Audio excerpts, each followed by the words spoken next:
నిన్న ప్రపంచం అంతా కూడా ఏం కొనియాడారు తెలుసా? ఏమైనా ఐడియా ఉందా?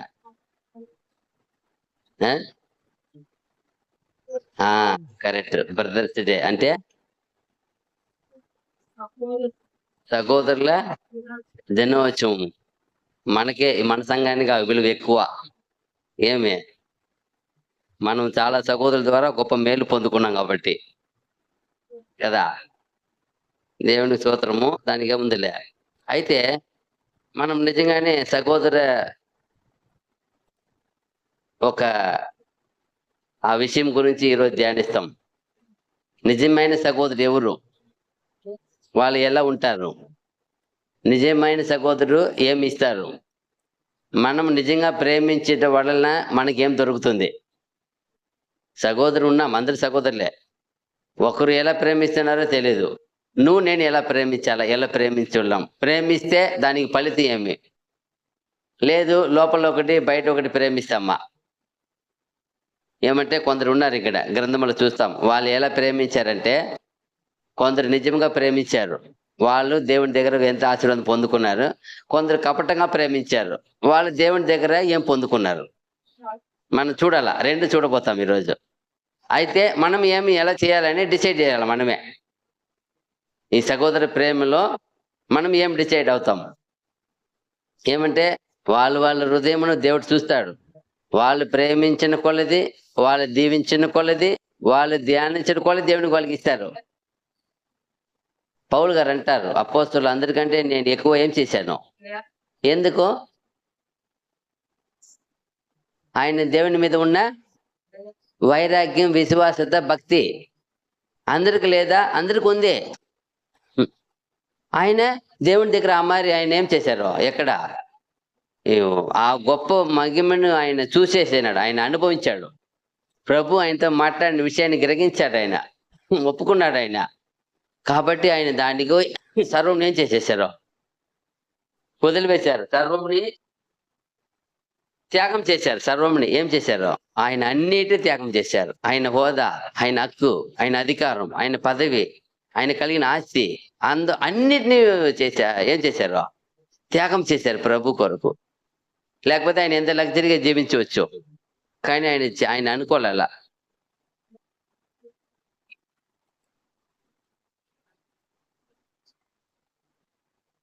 అలాగే యేసు ప్రభులు కూడా తన సహోదరులు అనేకుల మధ్య ఆయన ఏం చేయబడ్డారు. వాక్యం ఉంది కదా, ఆయన అనేక సహోదరుల మధ్య ఆయన ఏం చేశారు, తండ్రి ఆయన్ని అభిషేకించారని ఉంది. అభిషేకించారని ఉంది. అనేక సహోదరులను ఎందుకు అభిషేకించారు, అక్కడ ఒక కొటేషన్ ఇచ్చారు. అదిదా మీకు కావాలంటే చదవండి, ఇచ్చి అక్కడ చదవండి, మీకు తెలుస్తుంది. యేసు ప్రభు కూడా అనేకులు ఉన్నారు.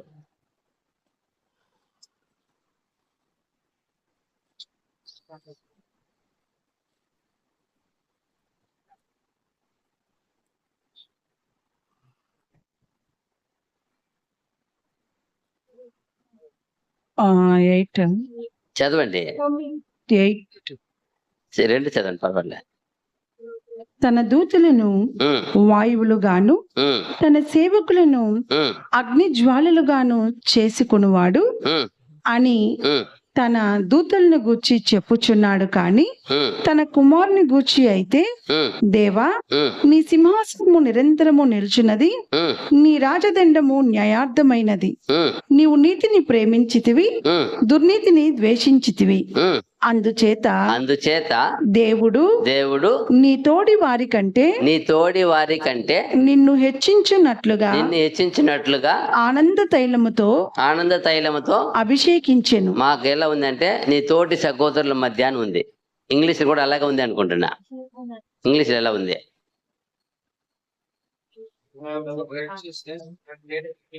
బ్రదర్ ఉంది ఆడ, ఏం లేదా? అభిషేకించేది. నీ సహోదరుల మధ్య ఏం చేశారు?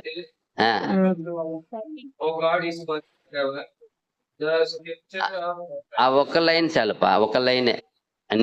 నీ తోడి వారి మధ్య ఉంది కదా. తెలుగు ఇంగ్లీష్ లో ఏమొచ్చింది? బ్రదర్ వచ్చిందా? అది కీర్తనల్లో ఉంది 45:7 లో. అది కూడా ఉందిలే. అంటే ఇక్కడ ఎందుకు చెప్తామంటే అనేకులు ఉన్నారు. ఎందుకు ఆయన అభిషేకించారంటే ఆయన ఏం ప్రేమిస్తున్నాడు? నీతిని ప్రేమిస్తున్నాడు. అందువలన ఆయన సహోదరుల మధ్య ఆయన అభిషేకించారు. ఇక్కడ చెలికాండ్ర కంటే అని ఉంది కీర్తన. అంతేలే, సరిపోతుంది. ఇది మనము అదే ఒక ముఖ్యమైన అంశం అంతే. ఈ రోజు ఏమి సహోదర ఆ ఒక ప్రేమ అంటే సహోదరులతో అంటే ఏమి, ఆ సహోదర ఐక్యం అంటే ఏమి మనకు తెలుసు కదా. ఒక 2 వచనమే ఉంది. ఏమనేమో సహోదరులు ఐక్యత కలిగి నివసించుట ఎక్కడ ఉంది? ఎంత మేలు ఎంత మనోహరము. కీర్తన అదంతా కొంచెం పైన పెట్టుకుంటే కదా, 2 వచనాలే కదా, అది ఎక్కువ కూడా లేదు కదా. 4 వచనాలు. ఆ? 4 వచనాలు. 3 వచనాలు. 133వ కీర్తన. ఉండేది ఎన్ని మొత్తం వచనాలు? 3 కదా. 3 వచనాలే. అది ఎవరి గురించే రాయబడింది? సహోదరత్వం గురించే రాయబడింది. అప్పుడు ఎన్నో గ్రంథాలు, ఎన్నో అధ్యాయాలు ఉన్నాయి. అని ఆ అధ్యాయం ఎందుకు దావీదు ఎత్తుకొని రాయాలా? ఎందుకు ఆయనకి దాన్ని అప్పగించాలా? అంటే దానికి ఉండే విలువ దేనికి లేవు ఈ లోకంలో. ఆ సహోదరకు ఉండే విలువ ఏమి? ఆ భావంతోనే ఆయన వచ్చి ఏం చేశాడు మనకి? ఆదాము ఏమైనాడు? ఆయనకి ఒకే స్వరూపంలో చూసి ఇక్కడ వచ్చినప్పుడు ఆదాము ఏమైపోయాడు? ఆయన ఆదాముకి యేసు ప్రభు ఏమైనాడు? ఒక సహోదరే, బ్రదరే. పడిపోయిన ఆదాము వంశస్థుడికి ఏమైపోయినాడు? ఈయన వచ్చి ఈయన కూడా ఆదాము సంతతి వాడు అయిపోయినాడు, బ్రదర్ అయిపోయినాడు. కాబట్టి విమోచ కలిగాడు ఆయన, లేకపోతే విమోచించలేడు. ఆయన ఆదాము మానవుడు అవతారం సృష్టించారు, ఆయన పడిపోయినారు, పాపి అయిపోయినాడు, శాపములు పోయినాడు. ఇప్పుడు ఆయన విడిపించారంటే ఇంకొక ఆదాము కావాలా? ఎందుకంటే ఆయన ఉన్నప్పుడు పరిపూర్ణంగా సృష్టించారు, పరిపూర్ణంగా ఉన్నాడు. ఇప్పుడు వచ్చిన ఇంకొక ఆదాము రావాలంటే పరిపూర్ణుడు కావాలా. కాబట్టి ఈయన కూడా సహోదరుని వచ్చి ఏం చేశారు? విమోచించారు.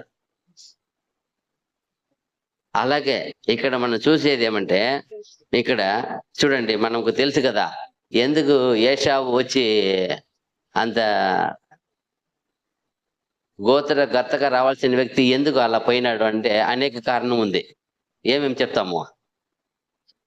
నిర్లక్ష్యం. ఒకటి నిర్లక్ష్యత. ఆయన ఒక కలిగిన ఆ ఒక ఏమి హక్కు, ఏమంటారు దాన్ని? జ్యేష్ఠ పుత్రుడు హక్కుని ఏం చేశాడు? నిర్లక్ష్యపరిచాడు. ఇంకొకటి దానిపైన గురి లేదు ఆయనకి. దేవునికి వాళ్ళ కుటుంబస్తుకి విరోధంగా అన్ని సరిని ఏం చేశాడు? ఆయన వివాహం చేసుకున్నాడు. ఇంకా ఒక పూట కూటి కొరకు కేవలం అది అమ్మివేసి ఏ పనికి అవసరం? ఒక పూట కూటి కొరకు పర్టికులర్ రాయపడింది, ఎక్కడైనా సరే రాయపడింది. ఒక పూట కూటి కొరకు. ఈ రోజు ఒక పూట కొరకు చాలా మంది ఏదేదో పోగొట్టుకుంటారు. అదే అక్కడ చేసిన పని. అయితే ప్రాముఖ్యమైన ఒక విషయం ఉంది, ఇది దేవుడికి నచ్చలే ఆయనకి.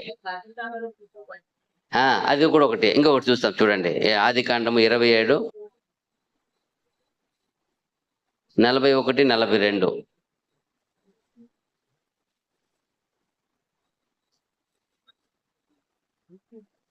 ఆదికాండము 27:41-42. తన తండ్రి యాకోబుకిచ్చిన దీవెన నిమిత్తము ఏశావు అతని మీద పగపట్టెను. మరియు ఏశావు, నా తండ్రిని గూర్చిన దుఃఖ దినములు సమీపముగానున్నవి, అప్పుడు నా తమ్ముడైన యాకోబును చంపెదను అనుకునేను. ముఖ్యమైన కారణం ఒకటి ఉంది. ఏ రోజున ఇంకా కొంతకాలమే మా డాడీ చనిపోతాడు, అప్పటికి ఆయనకి ఏం లేదు, చూపు లేదు, అన్ని మందం అయిపోయి. చూపు మందం అయిన వాళ్ళు ఆయన ఆశీర్వాదం కూడా పొందుకున్నాడు, లేకపోతే పొందుకోలేడు. ఆయన చూపు అంటే కనపెట్టేసి ఉంటాడు కదా, చూపు లేదు. పిలిచి ఆయన వస్త్రం వేసుకొస్తే వాసన మాత్రం ఎవరిది అంటాడు? ఆయన ఏశావు వాసన అంటాడు. ఆయన దగ్గర ముద్దు పెట్టి అంటాడు. కళ్ళు లేకపోయినా కూడా ఎన్ని క్రిటికల్ చేసినాడు. ఆయన దగ్గర ముద్దు పెట్టి అంటాడు. వాసన బట్టి ఆవిడ వాసన చూస్తాడు, ముద్దు పెట్టాడు వాసన చూస్తాడు. డ్రెస్ వాసన వస్తే వస్త్రం ఏమో ఎవరిది వాసన వస్తుంది? ఏశావు వాసనే వస్తుంది. స్వరం మాత్రం యాకోబుది తెలుస్తుంది. ఆయన కూడా ఆయన వస్త్రం చూసి ఏమి చేయలేక ఆశీర్వదించేస్తున్నాడు. అయితే ఈయన ఏం చేశాడంటే ఆ విషయం ఏంటి కింద వచ్చిన ఏం చెప్తుంది? ఎవరు పోయింది ఆ విషయము? రిబ్కా తన పెద్ద కుమారుడైన ఏశావు మాటలను గూర్చి వినినప్పుడు ఉమ్, ఆమె తన చిన్న కుమారుడైన యాకోబును పిలువనంపి ఉమ్, అతనితో ఇట్లనెను, ఉమ్, ఇదిగో ఉమ్, నీ అన్నయ్యైన ఏశావు ఉమ్, నిన్ను చంపెదనని చెప్పి ఉమ్. నిన్ను గూర్చి తన్ను తాను ఓదార్చుకొనుచున్నాడు. ఆ పై వచ్చిన ఏం చెప్పబడింది? హృదయంలో అనుకున్నాడు అని అంది అక్కడ. ఇంక పైన వచ్చిన మన 41 ఏం చదివారు? తన తండ్రి ఆ యాకోబుకిచ్చిన దీవెన నిమిత్తము దేని నిమిత్తం ఆయన పగపట్టాడంట? దీవెన నిమిత్తం ఆశీర్వాదము. ఈ రోజు కూడా చాలా మంది అలాగే సహోదరులకి ఏమైనా ఆశీర్వాదం వచ్చేస్తే ఏం చేయలేరు, వీళ్ళు ఓర్చుకోలేదు. ఓరవలేరు. గుద్దుపాటు, ఏమేమి ఈ సనుగులు కొనుగులు ఏదేదో వచ్చేస్తుంది. దేనికి? ఇక్కడ కూడా అలాగే వచ్చింది. పగపట్టి చంపేదానికి రెడీ అయిపోయినాడు. పగపడుతుంది. దేనికి పగపట్టాడు? ముఖ్య కారణం ఏమి? దీవెన. దీవెనల నిమిత్తము ఏశావు ఉమ్, అతని మీద పగపెట్టెను. ఉమ్, మరియు ఉమ్, ఏశావు, నా తండ్రిని కూర్చిన దుఃఖ దినములు సమీపముగానున్నవి, ఉమ్, అప్పుడు నా తమ్ముడైన యాకోబును చంపేదననుకొనెను. అనుకున్నాడు. అనుకోండి అందరికి చెప్పేసి ఉన్నాడు. అక్కడ ఎవరెవరు అడిగినారు, ఏంపా ఈ మధ్య చేసినాడంటే, అవును కాని వెయిట్ చేయండి, మా డాడీ చనిపోండి, మళ్ళా వాడి కథ ఏం చేస్తా నేను తీసేస్తా అనుకోని అందరికి చెప్తున్నారు కొందరికి. అది పోయి వాళ్ళ అమ్మకి వెళ్ళిపోయింది. అది ఫస్ట్ ఎవరికి వెళ్ళింది? ఇక్కడ తలుచుకున్నప్పుడు ఎవరికి వెళ్ళి ఉంటారు? దేవుడికి వెళ్ళిపోయింది. వదులుతుకుంటాడా? నువ్వు చేసిన పని ఇప్పుడు వరకు చాలా ఘోరమైన పని చేసావు. దానితో పాటు ఇంకొకటి ఘోరం ఎంచుకుంటున్నావా? ఆయన ద్వారా ఏం చేసుకుంటు? దేవుడు ఎంత గొప్ప ప్లాన్ పెట్టారు. దేవుడి ప్లాన్ ఏమన్నా నాశనం చేయాలనుకుంటే ఒప్పుకుంటాడా? ఈ రోజు ఆ తర్వాత ఆయన కొంతకాలం తర్వాత ఏదోము వంశస్థులు ఏమైపోయింది. ఏష వంశం ఏం లేదు ఇప్పుడు భూమి మీద, లేకుండా చేసేసినారు. కారణము అదే. ఆయన ఏం చేశాడు? ఒకప్పుడు ఆయన లేకుండా చేయాలని ఎవరు ప్లాన్ చేసింది? ఇదే ఏషావు ప్లాన్ చేశాడు కదా. నా తమ్ముడు ఉండకూడదని ప్లాన్ చేశాడు. ఆయన సంతతి వచ్చి ఉంటుందా?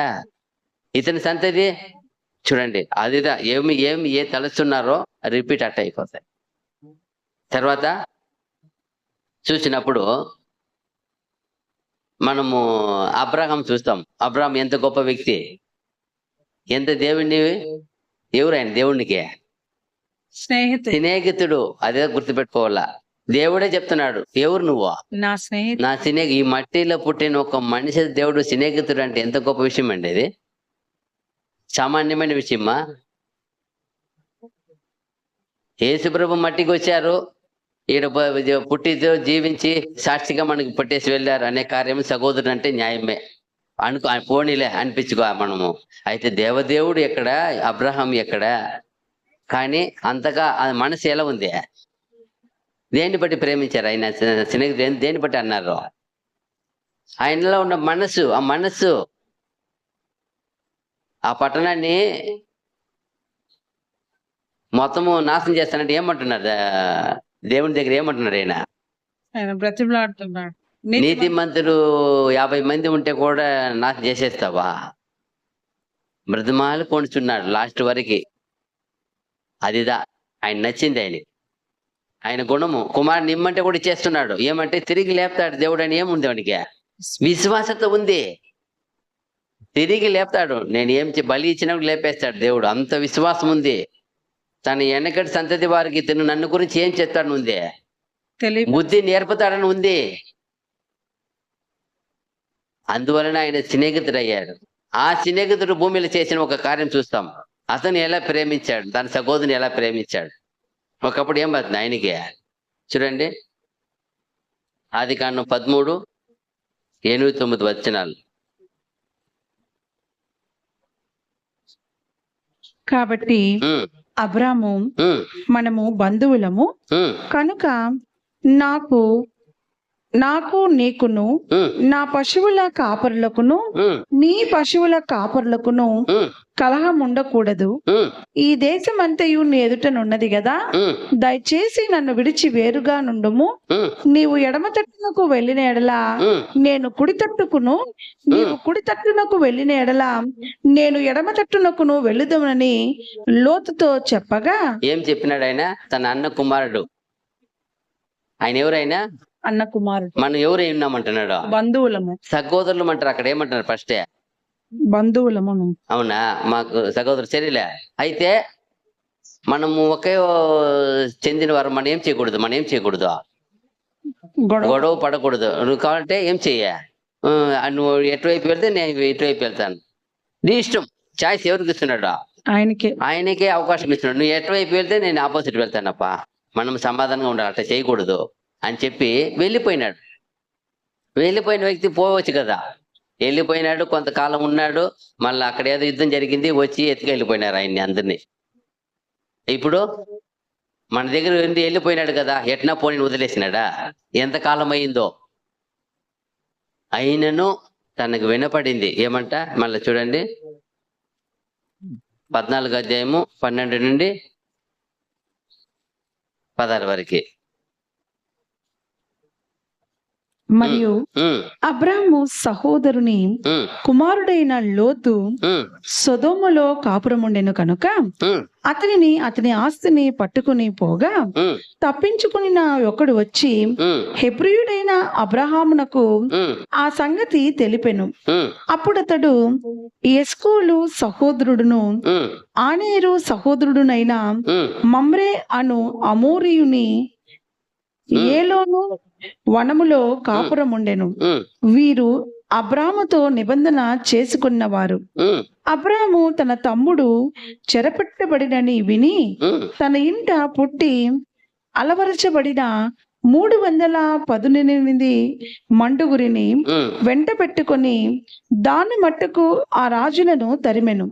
రాత్రివేళ అతడును అతని దాసులను వారికెదురుగా మొనలు తీర్చి వారిని కొట్టి దమస్కునకు ఎడమ తట్టున హోబా మట్టుకు తరిమి ఆస్తి యావత్తు తిరిగి తెచ్చి తన తమ్ముడైన లోతును అతని ఆస్తిని స్త్రీలను ప్రజలను తిరిగి తీసుకుని వచ్చాను. దాదాపు 5 మంది రాజులు ఆడ యుద్ధం చేసుకొని ఎత్తుకుపోయింది.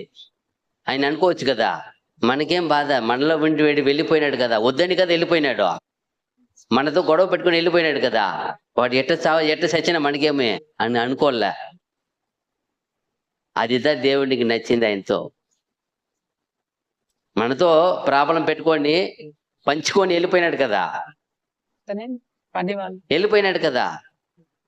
వెళ్ళిపోయి ఎక్కడో దేని వాళ్ళు వెళ్ళినారు, వాకబాద్ ఏమైంది అక్కడ ఇద్దరి మధ్య, పని వాళ్ళు గొడవ అయింది. అందుకే అంటున్నాడు మనము ఏం చేయకూడదు, ఇలా చేయకూడదు చెప్పి వెళ్ళిపోయినాడు. ఏదో ప్రాబ్లం చేసి వెళ్ళిపోయినారు.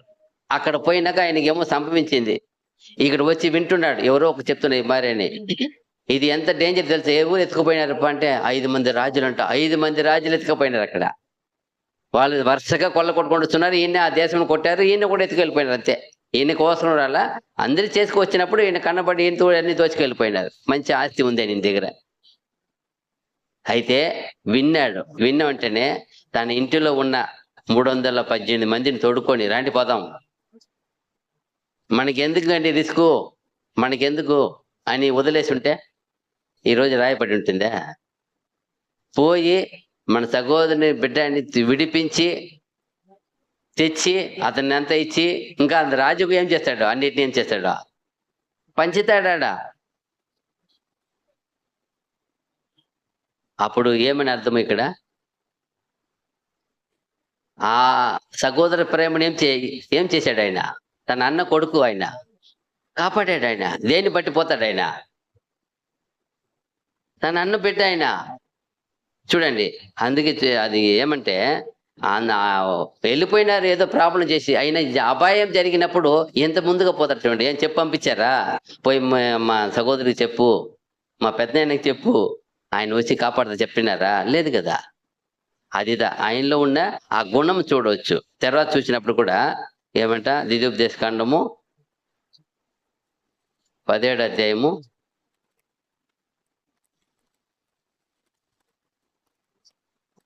18, 19, 20.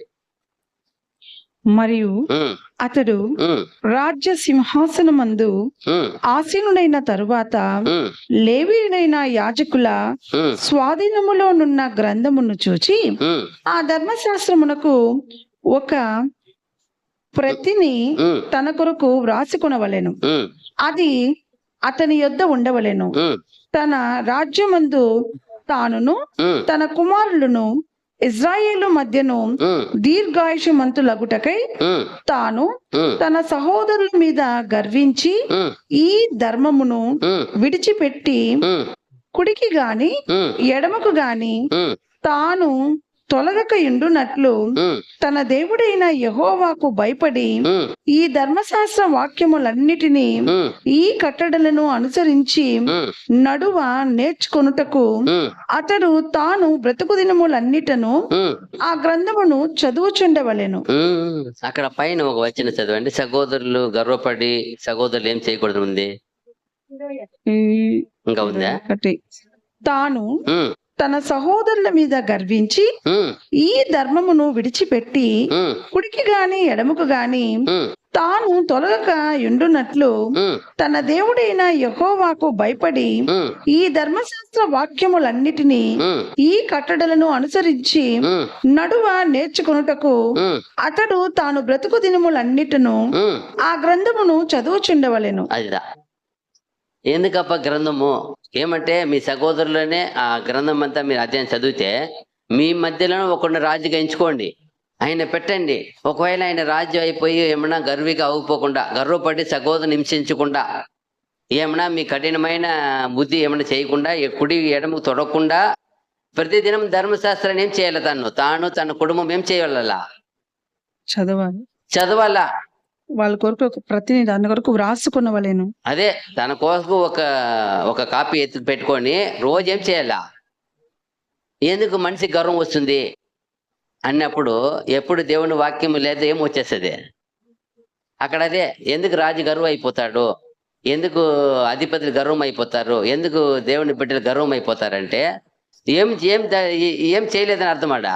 చదవలేదు. దేవుని వాక్యాన్ని చదవలేదు. రోజు దేవుని వాక్యం చదవాలా. చదివినప్పుడే మనం దేవునికి భయపడాలని ఆత్మ వస్తుంది, బుద్ధి నేర్పుతుంది. ఏమంటారు అక్కడ? బుద్ధి నేర్పి అందరూ దాన్ని అనుసరిస్తారు. వాక్యం లేకపోతే బైబిల్ ఉంది బ్రదర్, బైబిల్ పైన పెట్టుకుంటాను, ప్యాకెట్లు పెట్టుకుంటాను, బైబిల్ ఫోన్లు పెట్టుకుంటాను, బ్యాగులు పెట్టుకుంటాను, తల కింద పెట్టుకుంటాను, ఎక్కేస్తుందా? బైబిల్ ఎక్కేస్తుందా? ఎక్కదు. చదివితేనే, వింటేనే. చదువు లేకపోతే వింటేనే. దాంట్లో ఉంటాయి ఫోన్లు, 1000 ఫోన్ల టెక్నాలజీ ఉంది. చదువు రాదంటే కూడా మనం ఏం చేయవచ్చు? దాన్ని వినవచ్చు. వినకపోతే ఏమైపోతారంటే గర్వీలు అయిపోతారు. అక్కడ చెప్తున్నాడు, వాళ్ళు గర్విష్ఠులు అయిపోయి పాపం చేయకుండా దీన్ని ఏం చేయాలి? రోజు ఏం చేయాలా? తాను బ్రతుకు దినములన్నిటను ఆ గ్రంథమును చదువుచుండవలెను. అదిదా బ్రతుకు నంత దినం అంతటను దానిని చదువుచుండవలను.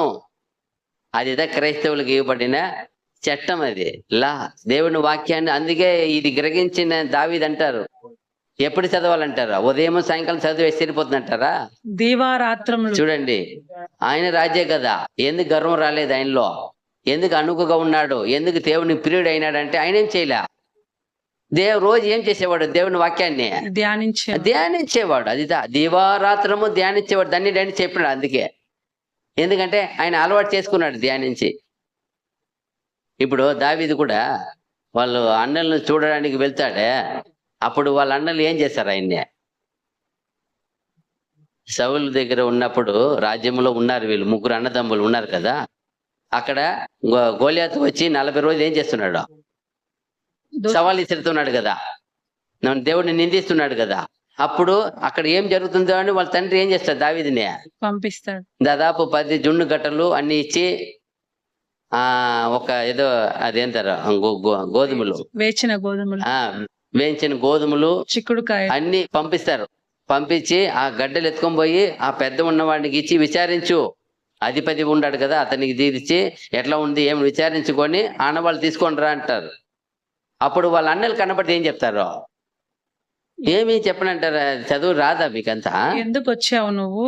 ఆ గొర్రెల్ని ఎక్కడ విడిచిపెట్టావు? ఆ కొద్ది మంద ఉందే ఎక్కడ విడిచిపెట్టావు? నువ్వు పోయి అందరిని విచారిస్తుండవు. ఎంత గర్వం నీకు? ఏమి నీకు? ఇక్కడ విచారించుకు రమ్మనింది ఎవరు?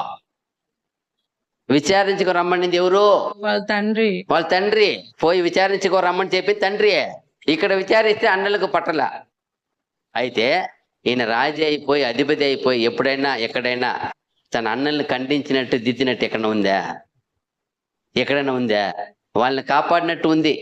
సౌలు దగ్గర వచ్చి వెళ్ళిపోయిన తర్వాత వాళ్ళ కుటుంబాన్ని ఎత్తుకుని ఏం చేస్తాడు? రాజు దగ్గర వేరే రాజు దగ్గర ఆడ పెడతాడు. ఎందుకంటే నా వల్ల వాళ్ళకి ఏమొస్తుంది? అపాయం వస్తుందని. అదిదా ఆయనకి ఇష్టం.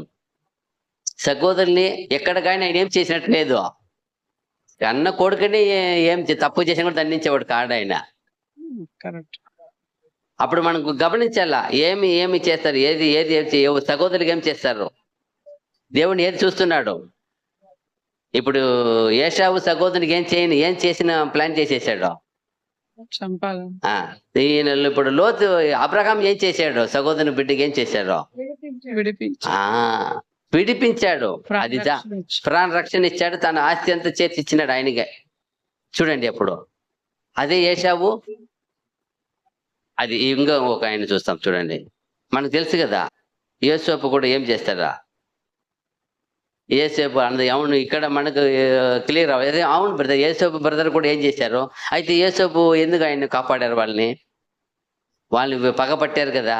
అయితే ఇక్కడ ఒక కార్యం జరుగుతుంది. వాళ్ళకి వీళ్ళకి డిఫరెన్స్ చూస్తాం చూడండి. 37 ఆదికాండం 27, 28.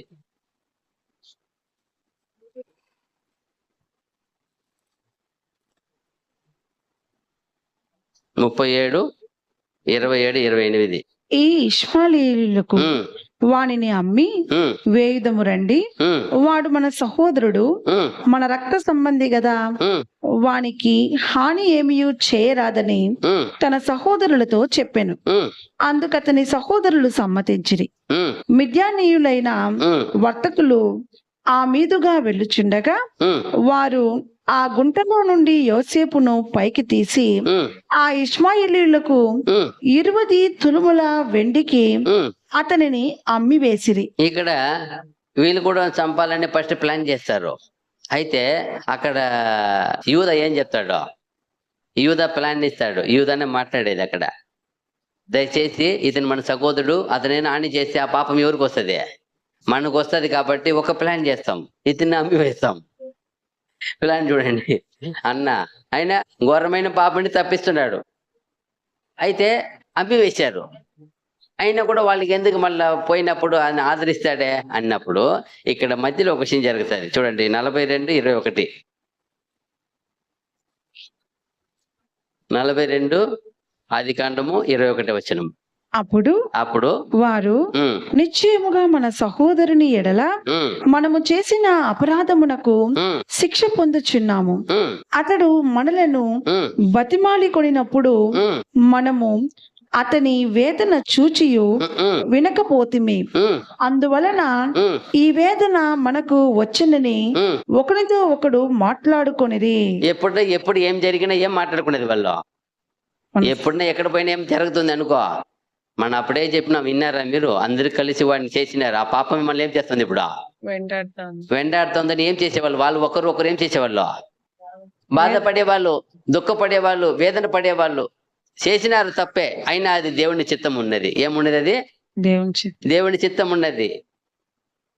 చేసినారు. అయితే చేసిన తప్పుని గురించి ఏం చేస్తున్నారు? ఎప్పుడు ఏం చేసేవాళ్ళంట? వేదన బాధపడుతున్నారు, వేదన పడుచున్నారు. దాని గురించే అయ్యో అప్పుడే చెప్పాము చిన్నవాడికి ఏం చేయవద్దండి రూపెన్ చెప్తాడు ఒకసారి. మళ్ళీ ఇంకో చెప్పినప్పుడు చెప్తాడు, మేము చెప్పినాను కదా, మీరే చేశారు, ఆ పాపమే వచ్చి మనకి ఇలా జరుగుతా ఉంది అంటాడు. ఎప్పుడు ఏ జరిగినా చేసిన తప్పే ఒప్పుకునేది.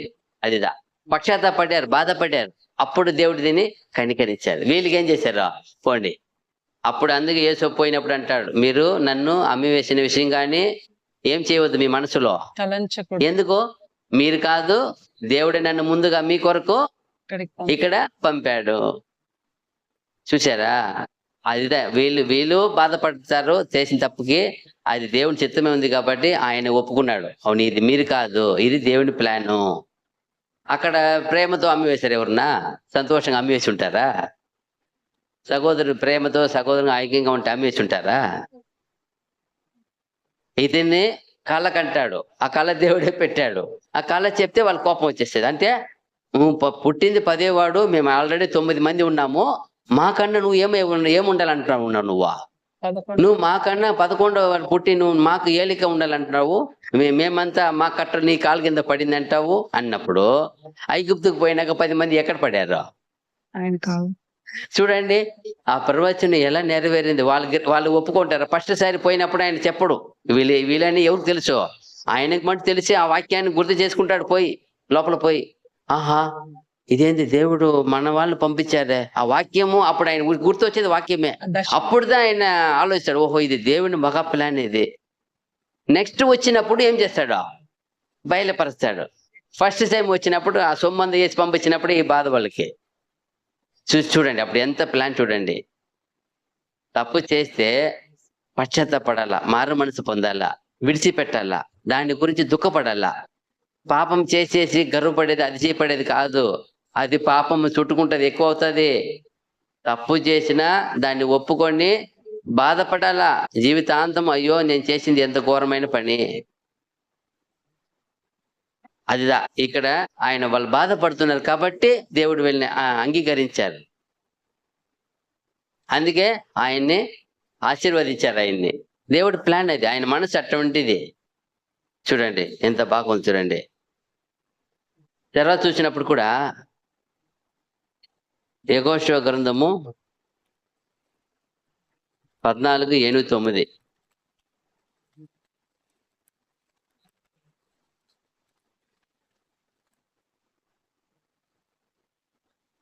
నాతో కూడా బయలుదేరి వచ్చిన నా సహోదరులు జనుల హృదయములను కరగచేయగా నేను నా దేవుడైన యెహోవాను నిండు మనసుతో అనుసరించి తిని. ఆ దినమున మోషే ప్రమాణము చేసి, నీవు నా దేవుడైన యెహోవాను నిండు మనసుతో అనుసరించితివి గనుక నీవు అడుగుపెట్టిన భూమి నిశ్చయముగా నీకును నీ సంతానమునకును ఎల్లప్పుడూ స్వాస్థ్యముగా ఉండుననెను. చూసారా ఇక్కడ చాలా మంది అదే, అక్కడ 10 మంది వచ్చారు. 10 మందిలో అక్కడ ఉన్న జరిగిన ప్రతి వేగులు చూశారు కదా, చూసిన రిపోర్ట్ ఇయ్యాల. రిపోర్ట్ ఇచ్చినప్పుడు 2 మాత్రం సరిగా ఇస్తారు. 8 మంది ఏం చేస్తారు? 12 మంది గోత్రానికి ఒకరు. ఏం చేస్తారు అందరూ? 10 మంది అబద్ధం వీళ్ళిద్దరు తప్ప మీద 10 మంది ఏం చేస్తారు? అందరూ అబద్ధం చెప్తారు. అబద్ధం చెప్పేటప్పుడు అప్పుడు ఎంత బాధ, ఎంత ఘోరము. వాళ్ళంతా పోయి ఉండే వాళ్ళు ఇజ్రాయేల్ హృదయాన్ని ఏం చేశారంట? అందరు సహోదరుల హృదయాన్ని ఏం చేశారంట? కరగ చేసి జనుల హృదయములను కరగచేయగా. ఇప్పుడు ఒక మంచి విషయం చెప్తే ఏమవుతుంది? అందరి హృదయం ఏమవుతుంది? సంతోషపడతారు, విశ్వాసం పుడుతుంది. ఇప్పుడు తెచ్చింది అంతా మైనస్ చెప్తా ఉంటే దేవుడి ప్లాన్ అక్కడ నడపాలని వచ్చేసారు. వచ్చిన తర్వాత ఇప్పుడు సగం దూరం వచ్చేసినారు. వచ్చిన తర్వాత పోయి వేగులు చూడమంటే అక్కడ ఏం చెప్తున్నారు వాళ్ళు వచ్చి? ఇటు పోలేక ఏం వస్తుంది? ఇప్పుడు భయం వస్తుంది. ఇదేంటి ఇది, మనం దాటి వచ్చేసాము, ఇప్పుడు వచ్చినాక ఇప్పుడు అక్కడ పోలేము, వాళ్ళు భయంకరమైన మనుషులు అంటున్నారే. అప్పుడు వాళ్ళ హృదయం ఏమైపోయింది? అదిదా అంటే దేవుణ్ణిలో బలపరిచాలి తప్ప దేవుడి నుండి ఏం చేయకూడదు, కురంగ తీయకూడదు. కురంగ తీసే దేవునికి బాధ. అది ఎవరైనా సరే, ఇక్కడ కూర్చొని ఇక్కడ రాని పోని ఎవరైనా సరే, కుటుంబం అయినా సరే ఏం చేయాలి? ఒకరినొకరిని ఆదరించాలా, ఆదరణ కలపాలా, ధైర్యపరచాలా. హాస్పిటల్లో ఆ బెడ్లో పనుకున్నాడు అనుకో, బాగలేక ఆడ కంపౌండర్ వచ్చి, అయ్యో ఈ బెడ్లు వేశారు, ఇప్పటి వరకు 40 మంది బెడ్లు వేసి చచ్చిపోతారంటే ఆ బెడ్లు ఉంటాడు వాడు. ఫస్ట్ బెడ్ మార్చేస్తాడు. ఈ బెడ్లు వేసి ఎవరు ఏం చేయరంట, బతకరంటే సెంటిమెంట్ గా పెట్టేస్తే ఎట్ట. లాస్ట్ టైంలో కరోనా అప్పుడు అదే మరి ఒకే బెడ్ పేసిన వాళ్ళంతా చనిపోతూ ఉంటారు. ఎందుకు ఆ బెడ్ అది పెద్ద ఏమైపోయింది, అందరికీ ఫేమస్ అయిపోయింది. ఎందుకప్ప ఆ బెడ్లో చచ్చి డాక్టర్కే భయం వచ్చి బాధ వచ్చింది. మళ్ళీ ఒక్కడు వచ్చి పరిశీలించినాడు. ఏమరంటే ఊడ్చి ఆమె వస్తుంది, ఆమె తెల్లారి 4 గంటలకు వస్తుంది. అమ్మ వచ్చి ఆయనకి పోయి ఆక్సిజన్ సరఫరా పోయి కనెక్షన్ పీకేసి సెల్ ఫోన్ ఛార్జీ పెట్టి వెళ్ళిపోతుంది. అమ్మ పెట్టి ఊడ్చుకొని వచ్చే కొందికి యథావిధిగా మళ్ళీ పీకి పెట్టి వెళ్ళిపోతుంది. అర్థమైందా? ఆ 40 బెడ్లో పండుకునే వ్యక్తి దగ్గర కింద పాయింట్ ఉంది కదా, ఊడ్చి ఆమెకు తెలీదు. నేరుగా వస్తుంది, ఆ ప్లగ్ని పీకేస్తుంది. ఆయనకి పోయి ఆక్సిజన్ కనుక పీకేస్తుంది. పీకేసి సెల్ ఫోన్ ఛార్జ్ పెట్టేస్తుంది. పోయి 2 గంటల సేపు ఊడ్చుకొని వచ్చి ఆ యథావిధిగా పీకేసి దాన్ని చెక్కేసి వెళ్ళిపోతాయి. అంత లోపల ఈయన బాడీ ఏమైపోతాయి? చచ్చిపోతాను. చచ్చిపోతాయి. ఇలాగే 40 మంది ఆ బట్టలు చేసి ఈ అమ్మ 40 మంది చంపేసింది. ఎవరు తెలీదు. ఆడ పుకారు, 40 బెడ్లు పట్టి చనిపోతాము అనుకుని పుకారు. జరిగింది ఎవరు తెలుసు? ఒక ఆయన పరిశోధించాడు. ఏమిదా జరుగుతుంది? బెడ్ చూస్తే, కెమెరా పెట్టి చూస్తే వచ్చింది, పీకి వెళ్ళిపోయింది అంతే. 2 అవర్ మధ్యలో ఛార్జింగ్ పెట్టేస్తుంది అమ్మ. సెల్ ఫోన్ ఛార్జింగ్ పెట్టేసి పీకి వెళ్ళిపోతుంది. మళ్ళీ వచ్చి కనెక్షన్ పెట్టి వెళ్ళిపోతుంది. యథావిధి ఉంటుంది, ఎవరు తెలీదు. ఇలాగే జరిగిన పొరపాటు గమనించకుండా బెడ్ మీద ఏం చేయకూడదు. నమ్మకం, అవనమ్మకం, మూఢనమ్మకాల మీద పెట్టేస్తారు. ఇక్కడ కూడా చూడండి, ఏమి అక్కడ వాళ్ళ మనుషులు చూసి ఏం చేస్తారు? వచ్చి వీళ్ళు అబద్ధంగా రిపోర్ట్ ఇస్తారు. అప్పుడు అందరి హృదయం ఏమైపోతుంది? కరిగిపోతుంది. అప్పుడు దేవునికి ఇష్టమా ఇది? వాళ్ళు మళ్ళీ రాళ్ళు ఎత్తుకుంటారు. వాళ్ళని ఏం చేయాలండి? కొట్టాలని. అప్పుడు దేవుడే వాళ్ళని కాపాడేది. అందుకే వాగ్దానం చేశారు, వీళ్ళిద్దరే సహోదరుని బలపరిచారు కాబట్టి మీరు అడుగు పెట్టిన భూమి మీకు దేవుడు ఏం చేస్తారు? మీ సంతతికి స్వాస్థ్యం ఇస్తారని వాగ్దానం చేస్తారు. చూడండి ఎంత గొప్ప ఆశీర్వాదం. చూడండి మిగతా వాళ్ళు వచ్చిన మిగతా 10 మంది చేరుకోలేదు. వాళ్ళు సంతతి వారు ఏం చేయలే, అందరూ పోయే పిల్లలు తప్ప చేరుకోలేరు. ఎవరు చేరారా? ఆ తరము వారు అప్పుడు ఉన్న 10 మంది ఉన్నారు. వాళ్ళు కానీ అప్పుడు వాళ్ళ వయసులో ఉన్న 30 పైన ఉన్న వాళ్ళు ఎవరు ఏం చేయలేరు, పోయే చేరుకోలేరు. ఆ వయసులో ఉన్న 2 మాత్రమే చేరారు. ఎవరు? అదిదా. అప్పుడు మనం చూడాలా. అప్పుడు వీళ్ళేం చేశారు? సహోదరులు ఏం చేశారు? విశ్వాసం పుట్టించారు, నమ్మారు. దేవుడు మనకేం ఉంటాడు? తోడే ఉంటాడు, భయపడకండి, వాళ్ళు ఏం చేయలేరు అని దేవుడితో వాగ్దానం చేశాడు కదా. అదిదా. సహోదరుని బలపరచాలి తప్ప బలహీనపరచకూడదు, కురంగడి తీయకూడదు, వేదన పట్టకూడదు, బాధ పెట్టకూడదు. అది దేవునికి ఇష్టం లేదు. ఎవరైనా బాధ పెట్టే దేవునికి ఇష్టం లేదు. సంతోష పెట్టాలా. అదే ఇక్కడ చూడండి, యాకోబు 5:19-20.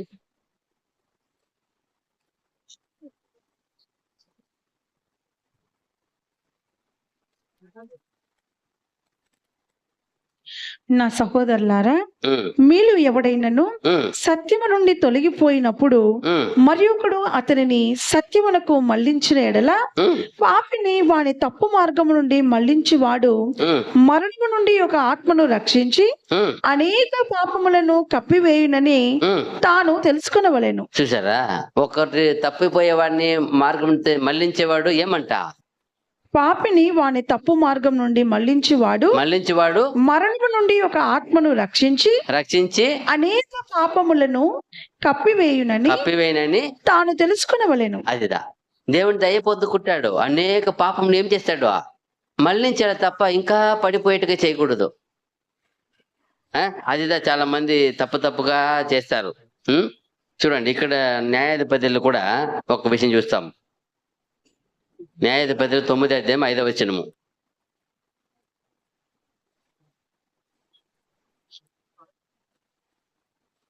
న్యాయాధిపతులు 9:5.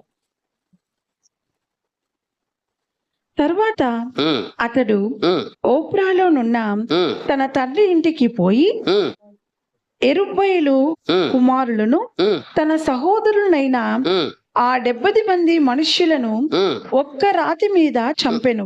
ఏం చూసారా? జెరుబ్బయలు ఓకే మాకు ఇలా ఉంది. జెరుబ్బయలు తమిళ హిందీ మీ ఇష్టమో. ఆయన వాళ్ళ సహోదరు 70 మంది ఉన్నారు. ఆ అధ్యాయం మొత్తం చదివితే మీకు అర్థమవుతుంది. 70 మంది ఉంటే ఈయన ఏం చేస్తాడు?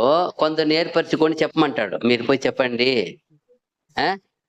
నన్ను రాజుగా అభిషేకించి చెప్పండి, నైస్గా చెప్పి వాళ్ళు పోయి అట్లా చెప్పినప్పుడు ఆ ఊరు వాళ్ళు ఏం చేస్తారు? కొన్ని 70 వెండి నాణ్యాలు అయితే ఆయనకి ఇచ్చేస్తారు. ఆయన 70 వెండి నాణ్యాలు ఎత్తుకొని కొందరు ఎలాంటి వారిని ఏర్పరచుకుంటారంటే అదే వేస్ట్ ఏమంటారు, పొరికీలు అంటారు, దాని తమిళ పొరికిని అంటారు. అట్లాంటి వాడిని ఏర్పరచుకొని ఇప్పుడు రాజు అవ్వాలి కదా. రాజు అయిపోతే 70 మందిని ఉన్నారు, ఏమైనా చేసేస్తారని 70 మందిని చంపేస్తాడు. ఎవరో కాదు, మళ్ళీ వాళ్ళ తండ్రి ఒక సొంత అన్నదమ్ములే. ఒక్కడే తప్పి వెళ్ళిపోతాడు, దానిలో ఒక్కడు మిస్ అవుతాడు. ఆ చంపేస్తే అప్పుడు ఆ ఊరు వాళ్ళు దానికి సమ్మతిస్తారు. వాళ్ళే కదా డబ్బులు ఇచ్చింది, 70 నాణేలు అయితే ఇచ్చింది వాళ్ళే. అప్పుడు ఈ పాపము దేవునికి వచ్చింది చూడు, వీడిని విడిచిపెట్టరు. ఆ సహాయం చేసిన పెద్దలు ఉన్నారా, ఆ ఊరిని విడిచిపెట్టాడు ఆయన. చూడండి, అది చెప్పి చేస్తారు ఆ పని. అక్కడ 56 వచనము, 56, 57, 9 అధ్యాయంలోనే.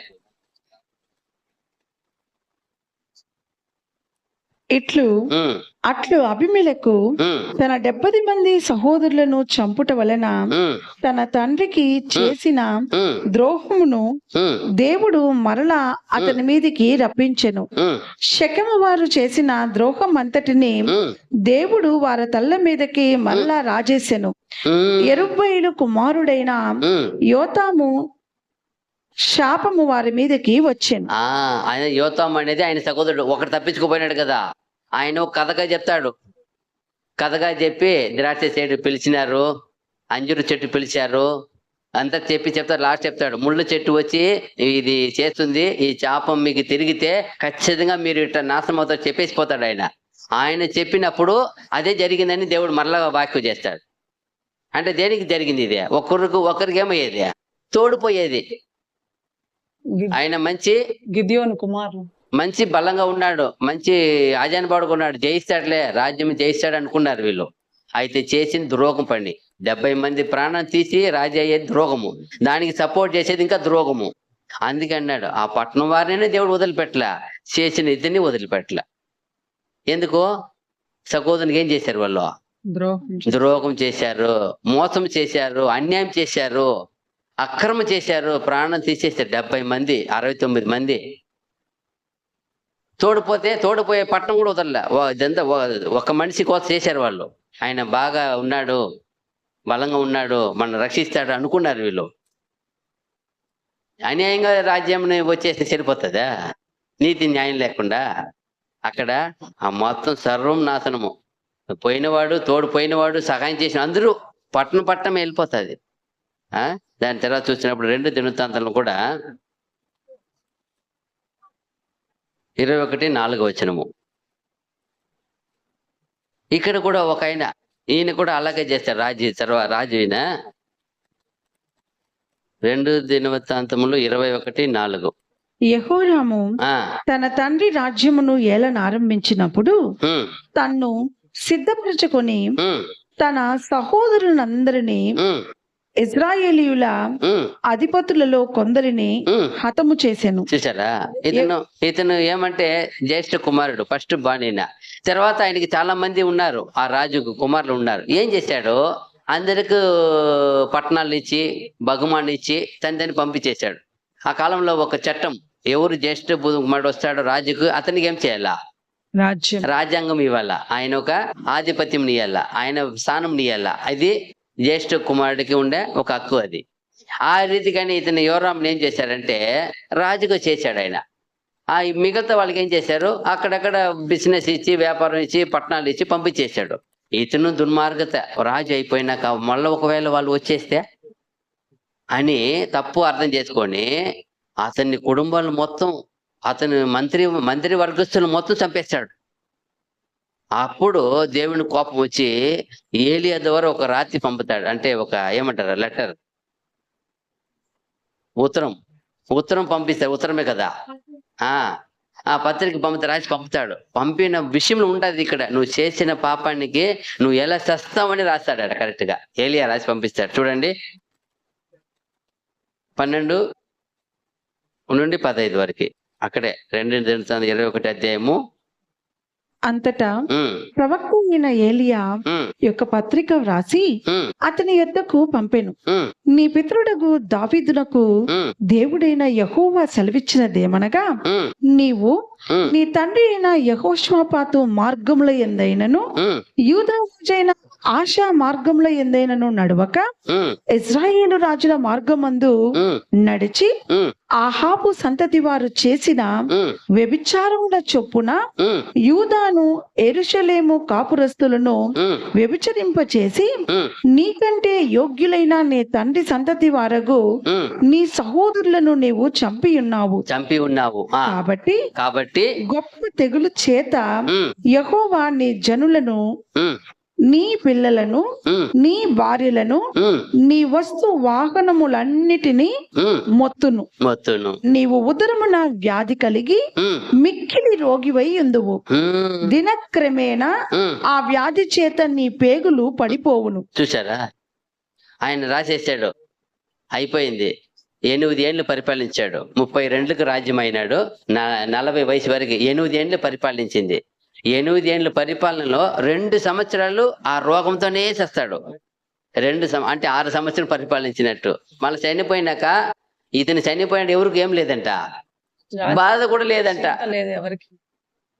ఎంత దిక్కుమాలిన చావు చూడండి. ఎవరు కోరుకోలేదంట, అయ్యో రాజు చనిపోయినట్టు బాధ లేదంట, ఎత్తుకొని పోయి శ్రేష్టమైన ఇది కూడా చేయలేదంట ఆయన కొరకు. లాస్ట్ 2 వచనాలు 19-20 అక్కడే 21 అధ్యాయము 2 2 సంవత్సరములు వ్యాధి బలమగుచు వచ్చి ఆ వ్యాధి చేత అతని పేగులు పడిపోయి బహు వేదన నందుచు అతడు మరణమాయెను. అతని జనులు అతని పితరులకు చేసిన ఉత్తర క్రియలు అతనికి చేయలేదు. అతడు ఏలను ఆరంభించినప్పుడు 32 వాడు. యెరూషలేములో 8 సంవత్సరములు ఏలి ఎవరికి ఇష్టము లేని వాడై అతడు చనిపోయెను. చూడండి, రాజుల సమాధులలో కాక దావీదు పురమందు వేరు చోట జనులు అతని పాతి పెట్టిరి. చూసారా, రాజులు సమాధికి పెట్టలేదంట, ఎవరు ఆయన కోరుకోలేదంట. చూడండి ఎంత దిక్కుమాలిన సావు చూడండి. దేనికి ఈ శాపము? తన సహోదరుని చంపిన అదిదా సహోదరునికి చేసిన ద్రోగము. ఎంత వాళ్ళంట, ఇది నీకంటే యోగ్యులు, మంచి వాళ్ళు. అతనేమో ఒక దినమును చేసేసినాడు ఆ పని, అనుభవించిన వేదన అతన్ని మాత్రం కాదు, అతని కుటుంబకి ఎంత, అదంతా రాయలే, అదంతా ఇంకెంత వేదన, కుటుంబం అంతా. మళ్ళా 2 ఏళ్ళు ఎలా పడ్డాడో, ఎలా వేదనో. 2 సంవత్సరాలు పడకల్లోనే చచ్చిపోయినా కూడా ఎవరు కోరుకోలేదంట, ఎత్తుకుపోయి రాజు సమాధిని పెట్టలేదంట, ఎక్కడో పూడ్చిపెట్టారంట. పరిస్థితి, రాజ్య మర్యాద ఎలా ఉంటుంది? రాజుగా న్యాయ నీతిగా ఉండి ఎట్ట? ఏమి వాళ్ళకంతా పిలిచి మంత్రి వారికి ఇచ్చి ఉంటే వద్దంటారా? నీ మాన్ని రాజ్యం చేసుకొని పో. చూడండి, ఇలాంటి దుర్బుద్ధి, యోచన, ఏదో సాధించాలా చేయాలని. అయితే దేవుని ఎదుట ఆ హృదయం చూసేసినాడంటే అసగించుకుంటాడు. అందుకే సేవకుడి దగ్గర రాసి పంపించేశాడు. ఎలా నువ్వు సావాలని రాసి పంపించేశారు. నీ సహోదరుని చేసిన ద్రోహం నీకు ఇలాగనే పోతావు. పోనీ ఎప్పుడైనా మళ్ళా మారు మనసు పొందాడా? లేదు. ఘోరంగా జీవించాడంట. ఎవరు మరి జీవించాడంట? ఆగాబు రాజులాగా వ్యభిచారం చేసిన రాయపడి చూడండి. కూతుర్ని పెళ్లి చేసుకుని ఎంత ఘోరంగా చూసారా? అది ఏమి సహోదరునికి ఎవరు ద్రోహం చేసేది? ద్రోహం చేసిన ద్రోహం పోవనే పోవద్దు. అది ఏ ద్రోహమైనా సరే, ఏదైనా ద్రోహమే. అది ఆయన లిస్ట్ లో ఖచ్చితంగా ఉంటుంది. ఒకవేళ యేసేపు అన్నదమ్ములు మరి బాధపడతారా, దుఃఖపడతారా, విడిచిపెడతారా, కనికరం పొందవచ్చేమో. అక్కడ చూడండి, అక్కడ జరిగింది. ఇక్కడ మళ్ళా ఇంకా మనం చూసినప్పుడు 1 పేతురు 1:22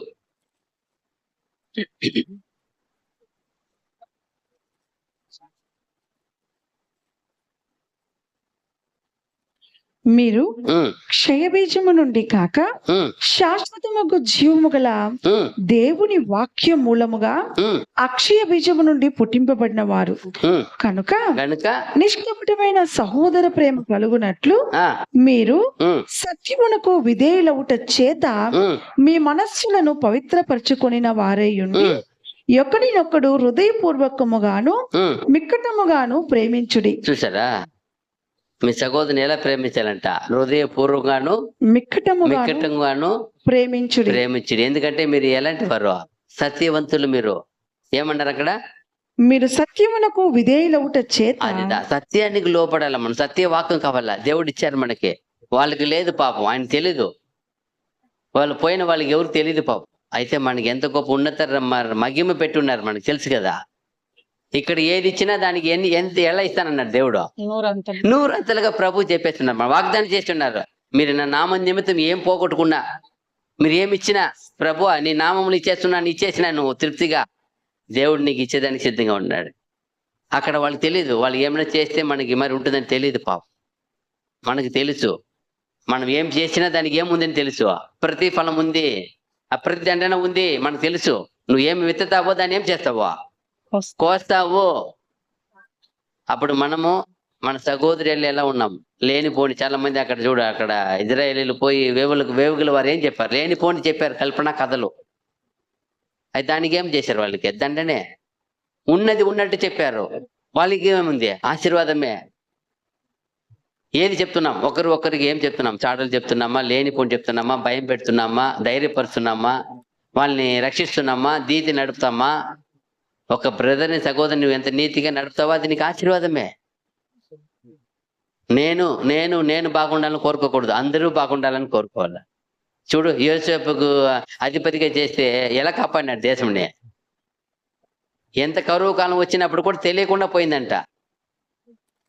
ఇంకా ఉండేదంతా ఆస్తి ఎవరికి చేసేసినాడు? మొత్తం ఫరోకు చేరిపోయింది. పట్టణంలో ఎక్కడ లోపల ఎవరికి స్థలం లేదు, అందరికి బయట. పోండి, లోపల బయట ఉన్న పొలం అంతా ఎవరికి అయిపోయింది? ఫరో ఫలం అయిపోయింది. ఎందుకంటే భాగం ఇతనే ఇస్తారు, మూడిట్లో ఒక భాగం చేయాల. ఎలా చేశారు చూడండి, ఎంత మాస్టర్ ప్లాన్. తన వారికి ఎలా ఇచ్చారు? ఆ రామ్ చేసి ఏం చేసేసాడు పట్టణాన్ని. చూడండి ఎంత గొప్ప ఉండే దేశాన్ని ఇచ్చారు. అదిదా అయితే వేరే ఎవరికైనా ఇచ్చుంటారా? అమ్మ రిస్క్ ఎత్తుకొని చేస్తారా? ఎందుకో అతనిలో ఉన్న మనస్సు అటువంటిది. అందరి కోసం చేసేవాడు ఆయన. నువ్వు నేను కూడా అంతే. నువ్వు అలాంటి మనసు కలిగి ఉండాలి. అందరికీ పంచిపెట్టే గుణం ఉండాల. యేసుప్రభుకు దొరికిందని ఆయన ఒకటే అనుభవించలేదు కదా, అందరికి ఏం చేశాడు దాన్ని? మన నిమిత్తం ఆయన ఏమైనాడు? దరిద్రుడు అయినాడు ఆయన. మన నిమిత్తం ఐశ్వర్య సంపన్నుడై ఉండి ఆయన ఎంత గొప్పవాడు, ఆయన ఎంత గొప్ప జ్ఞాని, ఎంత గొప్ప శిల్పకారుడు. ఆయన అంత గొప్పటి విడిచిపెట్టి మన కోసం వచ్చాడు చూడండి ఆయన. మనము ఎవరినా పిలిస్తే ఏమంటాం? నాకు పని ఉందిపా, నువ్వు పని చూసుకో అంటాం. ఆయన వచ్చినాడు, వచ్చి 33 సంవత్సరం మానవ అవతారంగా జీవించి వెళ్ళాడు ఆయన. అదిదా ఎంత బాగా ఉంచండి. 2 కొరింథీ 11:9. మనం ఎవరికి ఏం చేయకూడదంట, భారంగా ఉండకూడదంట. చూడండి ఎంత బాగా చెప్తారు. మరియు నేను మీ యొద్దనున్నప్పుడు నాకక్కర కలిగి ఉండగా నేను ఎవని మీదను భారము మోపలేదు. మాసిదోనియా నుండి సహోదరులు వచ్చి నా అక్కర తీర్చిరి. ప్రతి విషయంలోనూ నేను మీకు భారముగా ఉండకుండా జాగ్రత్త పడి తిని ఇక ముందుకును జాగ్రత్త పడుదును. అదిదా ఆయన చూడండి, ఏ ఒక్కరు కూడా ఏముండడంట, భారంగా ఉండడంట. దాని కొరకు జాగ్రత్త పడతాడంట. ఎంత జాగ్రత్తగా ఉంటే కదా మనం ఎవరిని ఏం చేయకూడదు, బాధ పెట్టకూడదు, భారం పెట్టకూడదు ఎవరికి. చాలా మంది చూస్తున్నాం, మన దగ్గర వస్తారు, బాధపడుతుంటాం. ఏంపా అంటే, మా డాడీ తాగి మా కొరకు 10 లక్షలు అప్పులు పెట్టిపోయినాడు సార్, అప్పులే చేస్తాను అంట. అప్పుడు తీర్చుకుంటున్నాం. ఏంపా ఇంత కంపెనీ శాలరీ వస్తుంది, ఏం చేయమంటాం? మా డాడీ చేసిన వ్యర్థమైన పనికి మేము చేస్తాం. కొందరు అలా భారం పెట్టేసి వెళ్ళిపోతారు. కొందరు చాలా మంది, ఏం సార్ లాస్ట్ టైం చూశారు అంత గొప్ప ఇల్లు ఉండింది, ఏమంటే మా ఫ్రెండ్ కోసం సంతకం పెట్టాను, 40 లక్షలు ఇల్లు పోయినాయి అంట. ఎందుకో? ఫ్రెండ్ కోసం ఏం చేశారంట? సాక్షి సంతకం పెట్టారు, షూరిటీ. అతను వెళ్ళిపోయినాడు, ఇతను వచ్చి వాళ్ళ ఇల్లు జప్తి చేసి తీసుకుపోయినారు, 40 లక్షలు అయిపోయా. అప్పుడు మనం జాగ్రత్త పడకపోతే ఆయన చెప్తున్నాడు, నేను మీకు భారం పెట్టకుండా ఏం చేస్తాను? నేను జాగ్రత్త పడతాను. మనమే జాగ్రత్తగా ఉండాలా, ఎవరికంటే ఏం చేయకూడదు, మోసపోకూడదు. మన వల్ల అయితుందా తిను, ఇందా లేదా ధరించుకో, వేసుకో, ఇంతే. అంతకు మించి అంటే 5-10 వేలు మన వల్ల అవుతుంది, భరిస్తాం పో, అంతే. లక్షలు మనం పెట్టేసి మనం ఏం చేయకూడదు, మనం పోయి బాధ పెట్టకూడదు, దేవుడిని బాధ పెట్టకూడదు. మీకేమైనా జరిగితే ఎవరు బాధ? ఆయనే కదా. ఏమో మీకు బుద్ధి తెలివి ఇచ్చాను కదా. ఎందుకో? సహాయం అనేది 5-10 వేలు ఫ్రీ, పర్వాలేదు. లక్షలు తీసి ఇచ్చేసి బాధపడేది ఎవరు? సహోదరు ముఖ్యమే. దానివల్ల ఇక్కడ రాడు, ఏం సర్వీస్ రండి, అప్పులు తీసుకున్న సర్వీస్కి రాడు. మనమే అతను డబ్బులు ఇచ్చి మనమే ఏం చేసినట్టు అయిపోతుంది, సరిమినట్టు ఉంటుంది, తూర పెట్టినట్టు ఉంటుంది. అప్పుడు మనకేం లేదు. అక్కడ ఏం చెప్తున్నాడు? భారం మోపకూడదు. చదవండి. జాగ్రత్త పడతానంటాడు ఆయన. మరియు ఆ నేను మీ యొద్దనున్నప్పుడు నాకు అక్కర కలిగి ఉండగా ఆ నేను ఎవని మీదను భారము మోపలేదు. ఆ మాసిదోనియా నుండి సహోదరులు వచ్చి ఆ నా అక్కర తీర్చిరి. తీర్చిరి. ప్రతి విషయంలోనూ నేను మీకు భారముగా ఉండకుండా చూడండి, బాగా ధ్యానించండి. ప్రతి విషయములో మీకు నేను భారముగా ఉండకుండా జాగ్రత్త పడితిని, జాగ్రత్త పడితేనే ఇక ముందుకు జాగ్రత్త పడుదును. ఇంకా ముందు కూడా జాగ్రత్త పడుతుంది. జాగ్రత్త పడాలా. నేను తీసేసి నేపోకొట్టుకుంటూ అయిపోతాను. చాలా మంది అదే ఈరోజు.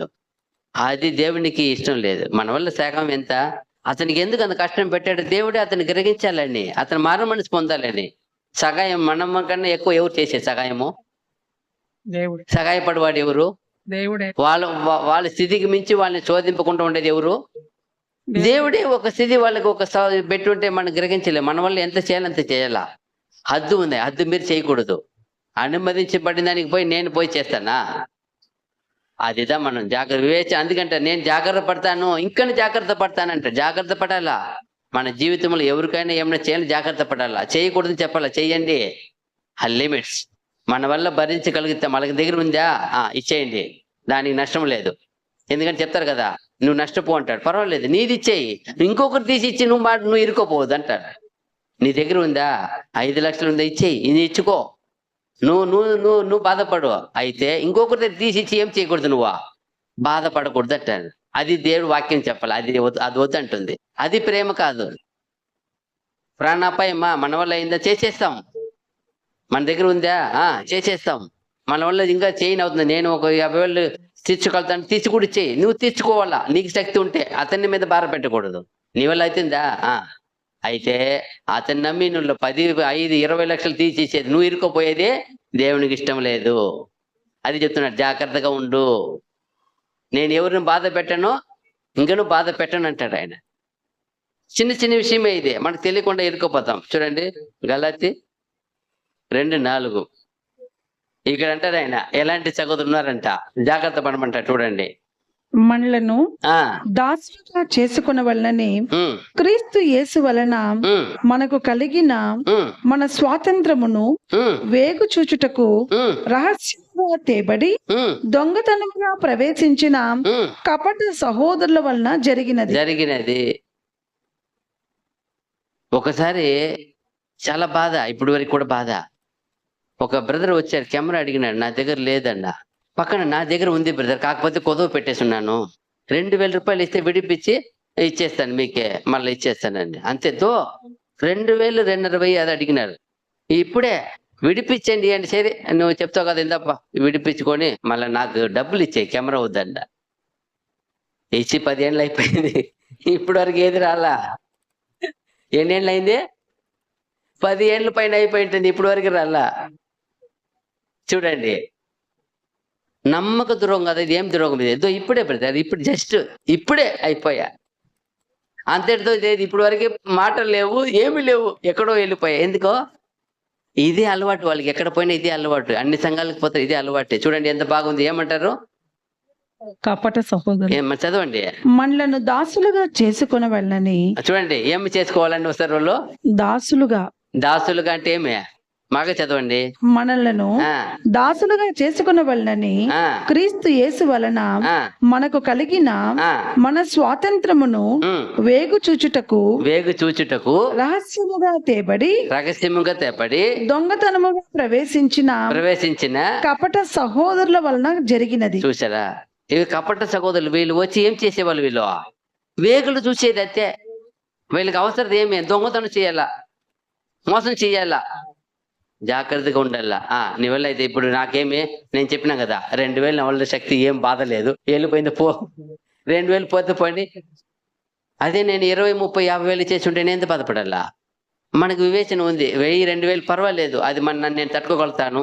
దేవుడు దాన్ని నేను తట్టుకునే శక్తితో ప్రాబ్లం. నేను ఎక్కువ ఇచ్చేస్తే అదే ఇంకా 10, 20 లక్షలు ఇచ్చేసి ఉంటే అతన్ని 2,000 ఆయన తెలిసిపోయినాడు కదా. అదిదా జాగ్రత్త ఉండాలా. జాగ్రత్త లేకపోతే అప్పుడు చూడండి ఎంత బాగుంది.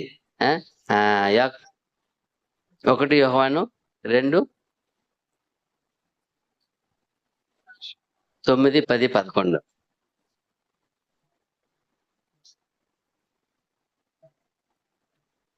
తన సహోదరుని ఉమ్, ద్వేషించువాడు ఉమ్, ఇప్పటి వరకును చీకటిలో ఉన్నాడు. ఉమ్. తన వెలుగులో ఉన్నానని చెప్పుకొనుచు ఉమ్. తన సహోదరుని ద్వేషించువాడు 2:9 కదా. అవును 1 యోహాను 2, 9, 10, 11. వెలుగులో ఉన్నానని చెప్పుకొనుచు ఆ, తన సహోదరుని ద్వేషించువాడు ఉమ్. ఇప్పటి వరకును చీకటిలోనే ఉన్నాడు. చూడండి, నేను వెలుగులో ఉన్నాను, నేను సత్యంలో ఉన్నాను, నేను గొప్పగా చేస్తున్నాను దేవుని సేవ అని చెప్పుకునేది. కానీ చేసేది సహోదరుని ఏం చేసేది? ద్వేషించువాడు ద్వేషించేవాడు ఎక్కడ ఉన్నాడు? ఇప్పటి వరకును చీకటిలోనే ఉన్నాడు. చీకట్లో ఉన్నాడు. తన సహోదరుని ప్రేమించువాడు ఆ, వెలుగులో ఉన్నవాడు. ఆ, అతని యందు అభ్యంతర కారణం ఏమీ లేదు. చూసారా? అదిదా మనం చూడాలి. నీ వెలుగులో ఉన్నావా, నీ సత్యంలో ఉన్నావా, నీ నిజముగా యథార్థంగా ఉన్నావా, నీతిగా ఉన్నావా, పవిత్రంగా పరిశుద్ధంగా ఉన్నావా? ఇక్కడ చాలా మంది చాలా చాలా వేసుకునేది, నేను చాలా మంచివాడండి, అయితే బయట లోకంలో చాలా గలీజ్గా జీవించేది.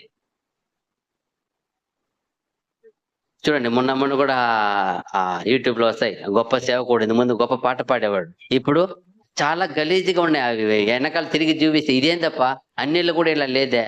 అప్పుడు గొప్ప సేవని చెప్పి బాగా సంపాదించుకున్నాడు. ఈరోజు విపచారం కేసులు పట్టబడ్డాడు గలీజ్గా.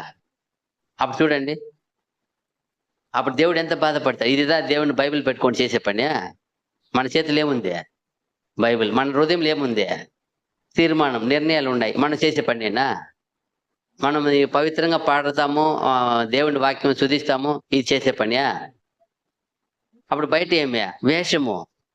సహోదరుని ప్రేమిస్తున్నానని, నీతిగా నడుచుకుంటున్నానని, సహోదరుని ఇలా చేసేది, ద్రోహం చేసేది, సహోదరికే ద్రోహం చేసేది, సహోదరుడికే. ఎలా? అది చాలా ఘోరమైన పని అంటారు చూడండి. ఇంకా ఉంది.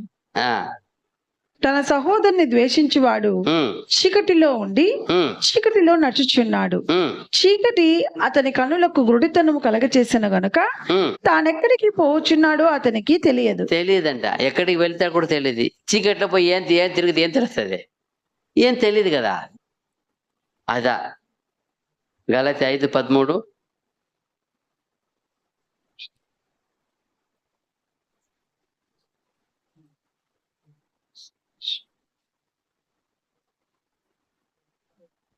సహోదరులారా, మీరు స్వతంత్రులుగా ఉండుటకు పిలువబడితిరి. అయితే ఒక మాట, ఆ స్వాతంత్రమును శారీర క్రియలకు హేతువు చేసుకొనక ప్రేమ కలిగిన వారై ఒకరికొకడు దాసులై ఉండుడి. చూసారా ఏమంట? సహోదరులారా, మీరు స్వతంత్రులుగా ఉండుటకు పిలువబడితిరి. అయితే ఒక మాట, ఆ స్వాతంత్రమును శారీర క్రియలకు హేతువు చేసుకొనక ప్రేమ కలిగిన వారై ఒకరికొకడు దాసులై ఉండుడి. చూసారా?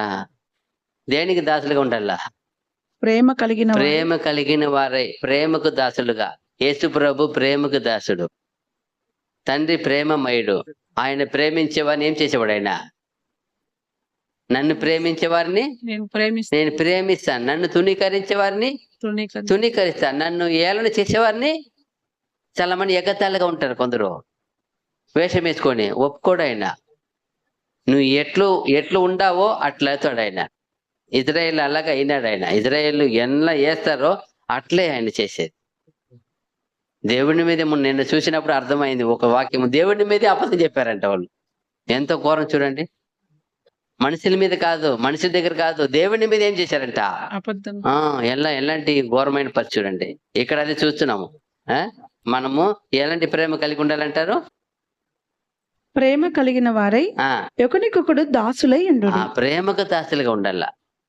అదిదా 1 యోహాను 3:16, 14 కూడా చదవండి. ఏమున్నాయి?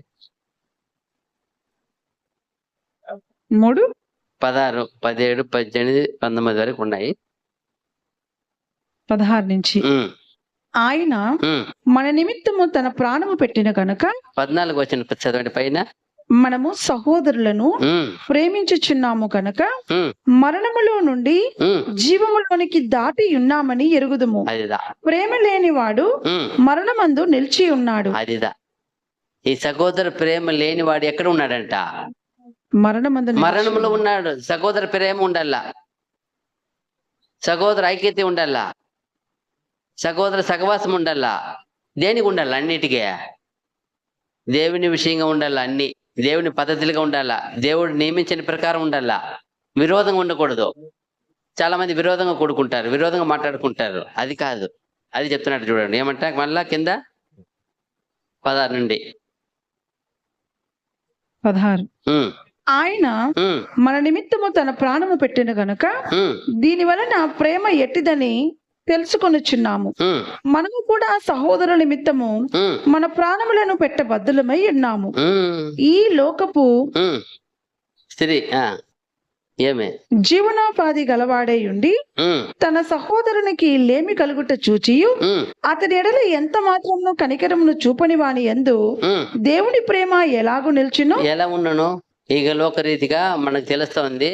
ఆయనకి ఆహారానికి, ఆయనకి వస్త్రానికి కొదవగా ఉంది, ఆయన బాధపడుతున్నాడు, లేమిలో ఉన్నాడు అన్నప్పుడు మనం పోయి మనకి దేవుడు ఇచ్చిన ఈ విషయం ఇవ్వకపోతే మనలో ఏం లేదని అర్థమో. దేవుని ప్రేమ ఎలా ఉంటుంది? ఆడ ఏం చెప్పారు? అదే కదా చెప్పారు. ఏమంట? దేవుని ప్రేమ ఎలా కాదు చెప్పాలి పశ్చాత్తం మళ్ళా. ఈ లోకపు జీవనోపాధి గలవాడై ఉండి తన సహోదరునికి లేమి కలుగుట చూచియు అతని ఎడల ఎంత మాత్రము కనికరమును చూపని వాని యందు దేవుని ప్రేమ ఎలాగూ నిల్చును? అంటే ఏమే ప్రేమతో పాటు కనికరం ఉండాల. కనికరం వచ్చింది కదా, అప్పుడు కనికరం లేకపోతే ఆయనకి వేయలేం కదా, కరుణ రాదు కదా. చిన్న పిల్లలారా, మాటతోనూ నాలుకతోనూ కాక క్రియతో సత్యముతోనూ ప్రేమింతుము. అదిదా మాటతో క్రియతో కాదు. మాట అయ్యో బాగుంటుంది, చెప్పడానికి రాసుకోవడానికి బాగుంటుంది. ప్రతిదినం అందరూ ఒక్కొక్క వాక్యం కొటేషన్ పెట్టేదానికి బాగుంటుంది. ప్రతి వాళ్ళు స్టేటస్ చూస్తే దేవుని వాక్యాలు భలే ఉంటది. ఏమి ఇచ్చినా బ్రదర్ సూపర్ అన్ని తమ్స్ వస్తా ఉంటుంది ఆడ. మంచిదే, కానీ మాటతో క్రియతో అదంతా ఎంత మాత్రమే. అది మాటతో నాలుకతోనూ కాక క్రియతోనూ సత్యముతోనూ ప్రేమింతము. అదిదా క్రియతో సత్యంతో ఉండాల. ఆయన చూసినాము, ఒక ఆయన కొదవగా ఉంది, కష్టంగా ఉన్నాడు, జీవనోపాధి లేదు. మన వల్ల ఆయన ఎత్తుకొని పోయి ఖచ్చితంగా ఇయ్యాల. మనం తినే బియ్యంలో ఒక ఏదో దేవుని వాక్య ప్రకారం మనం చేయాల. అదిదా మనము దేవుని సత్యవంతులమని ప్రూవ్ అవుతుంది. అదిదా ప్రేమ కూడా. లగ్జరీకి ఇచ్చేదానికి అంటే అది చెప్పలే అక్కడ. ఈ జీవనోపాధి కలిగి అంటాడు. ఏం చెప్పాడో? ఈ లోక విధంగా జీవనోపాధి కలిగి దాని విషయంలో ఆ విషయంలో ఇవ్వాల. అన్న వస్త్రము అంతే, అది ఇవ్వాల. మనం ఆయనకి లగ్జరీ కోసం ఇచ్చేదానికి అది మన చెప్పాల. ఈ లోకంలో జీవించడానికి ఏది అవసరమో అది ఇవ్వాల. అదిదా మిగతా విషయం కాదు అక్కడ. ఏమంట మళ్ళా అయిపోయింది. 19 చదవాలా? ఓకే చాలు. రోమ 12:10.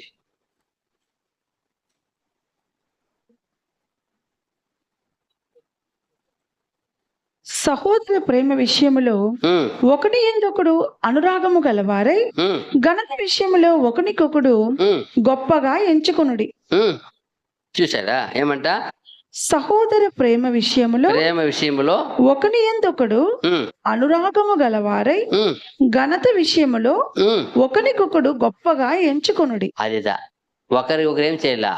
గొప్పగా. అదిదా దేవుని ప్రేమలో ఉండాల, గొప్పగా ఎంచుకోవాలా. అందరు ఎలా ఎంచుకుంటారా? కంపేర్ ఎలా చేస్తారా? మనం గొప్ప, మిగతా రివర్స్ చేస్తారు. భార్య భర్త గొడవ వస్తే కూడా అంతే. నీకన్నా నేను మేలులే, మీ ఇంటి వారికైనా మా వాళ్ళు గొప్పలే. ఎలా అట్లా డిబేటింగ్ అయిపోతాయి. తెంచేస్తారు, రెండు తోచేస్తారు. అట్టే మీ మనుషులేనా అంటారు. ఎవరు? మీ మనుషులేనా? వాళ్ళు చెప్పి మీ మనుషులేనా? ఆయన ఈడేం చెప్పింది? ఒకరికంటే ఒకరిని గొప్పగా ఎంచుకోనండి. అదిదా ప్రేమలో విషయం. అందుకే యేసుప్రభు చూడు ఎందుకు చక్కగా, మీరు నాకన్నా గొప్ప కార్యం చేస్తారప్ప. మీరు ఇప్పుడు చేపలు పట్టే వరకు ఉన్నారు. నువ్వు ఎట్లా ఉంటారు మీకు తెలుసా? మిమ్మల్ని మనుషుల పట్ల జాగ్రత్తగా చేస్తాను. ఎంత గొప్పగా దేవుడు ప్రభు వాళ్ళకి ఆశీర్వదించారు చెప్పేసి చూడండి.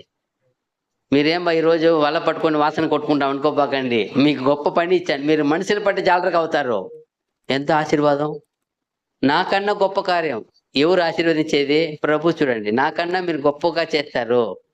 వావ్, అదిదా ప్రతి వారిని కూడా అలాగే తక్కువ చేయకూడదు కాదు. నా అంతటా నా స్థితి వస్తుందా? నా రేంజ్ ఏమి? మా విషయం ఏమి? మేమేమి? మా బతికేమి? మాకేమి కర్మనా? ఎదుటివాడిని చులకనంగా చిన్నగా తగ్గించి మాట్లాడేది, పోయిన చోటంతా ఎదుటివాడిని తక్కువ చెప్పేది. నేను ఇప్పుడు వరకు కానీ ఈ దేవుని సహవాసంలో సత్యం వచ్చిన తర్వాత ఎక్కడ కానీ మెసేజ్ ఎవరిని ఫోన్ చేసి అడగను. నేను అడిగింది కూడా లేదు. నేను రెడీ చేస్తా, మెసేజ్ రెడీ చేసి ప్రే చేస్తా. దేవా సిద్ధంగా ఉన్నా. ఎవరో ఫోన్ చేసి రమ్మంటే పోతా. అయినా చాలా మంది నా మీద పోయి లేని పోనీ ఏం చెప్పారు? అబద్ధం చెప్పారు. అతన్ని అందరిని అడుక్కుంటాడు ఫోన్ చేసి మెసేజ్ ఇవ్వమని. ఏ రోజు ఆ పని ఇప్పటి వరకు చేయలే. నేను సిద్ధంగా ఉంటాను. మార్నింగ్ కూడా కన్వెన్షన్ పొద్దుటూరు పోతామంటే కూడా మార్నింగ్ వరకు కూడా ఫోన్ చేయడు వర్మ బ్రదర్. లాస్ట్లో ఫోన్ చేస్తాడు. ఏంపా రెడీ కదా? సరే సార్, ఓకే చెప్పు అంటాడు. అంతే. ఆ రోజు మార్నింగ్ చెప్తాడు తప్ప నేను అడగను. ఫోన్ చేసి నన్ను అడుగుతారు చాలా మంది, మెసేజ్ చెప్పినారా? ఇప్పటి వరకు చెప్పలా. నేను సిద్ధంగా ఉంటా. నా అలవాటు అది. దేవుడు నాకు ఇచ్చిన ఆలోచన. మనం సిద్ధంగా ఉంటాం. మనం ఒక సేవకుడు అంటే ఒక చోటికి పోతున్నామంటే ఊరికి పోయేది కాదు. ఏం పోవాలా? మనం సిద్ధంగా ఉండాలని నా ఉద్దేశం. అయితే చాలా మంది తప్పు అబద్ధం చెప్పేది, పచ్చి అబద్ధం. ఆయన అందరినూ దండం పెట్టి అడుకుంటాడు. ఎవరిని కానీ ఇప్పటి వరకు నాకు మెసేజ్ ఇవ్వండి, నాకు ట్రాన్స్లేషన్ ఇవ్వండి నేను అడగను. అడిగింది కూడా లేదు ఇప్పటి వరకు. దేవుడిని ఎందుకు ప్రేయర్ చేస్తాను. దేవా నేను ఒక సబ్జెక్ట్ రెడీ చేశాను, సిద్ధంగా ఉన్నాను. 2 సబ్జెక్ట్ చేశాను, 3 చేశాను. ఎన్ని చేసినా రెడీగా ఉంటాను. అదిదా నా అలవాటు. అయితే ఇక్కడేమి ఒకరిని తక్కువ చెప్పుకునేది. మీకు తెలీదు, తక్కువ చెప్పుకునేది. అది ఎంత పాపం కదా.